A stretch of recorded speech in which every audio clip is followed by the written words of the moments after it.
যেতিয়া বেলটো লাহে লাহে ডুবে বৰ ধুনীয়া লাগে, দেখাৰ ৰঙচুৱা হৈ যায়। এতিয়া আপোনালোকক দেখাব লৈছোঁ বাণীপুৰৰ আমাৰ ঘৰৰ গলিটো। এইফালে যায় অইল ভেলী স্কুল, নাম শুনিছে চাগে, এইটোৱে আমাৰ ঘৰৰ গলি। পকৰি খাব মন গ'ল, সেইকাৰণে ওলাই আহিলোঁ ঘৰৰ পৰা।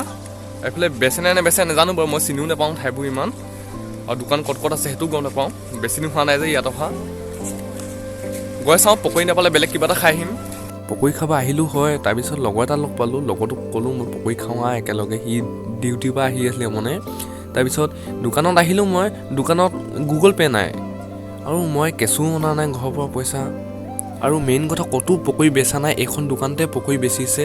উপায় নাপায় মই দাদাকে কৈ কিনে মই 30 টকা পকৰি ল'লোঁ। অলপ পাছত মই আহি দি আছোঁ বেলেগ দোকানৰ পৰা কেছ লৈ কিনে, কিন্তু দাদাই মোক দিলে, চিনি তিনি নাপায় হ'লেও দিলে, ময়ো চিনি নাপাওঁ বাৰু। পকৰিকেইটা খাই লগালগ গৈছিলোঁ এখন বেকাৰী দোকানলৈ, চকুৰ আগত দেখিলোঁ এটা বিষাক্ত চিঙৰা, দামটো চাই যিমান খাই ভাল বুলি ভাবিছিলোঁ সিমান নালাগিলে।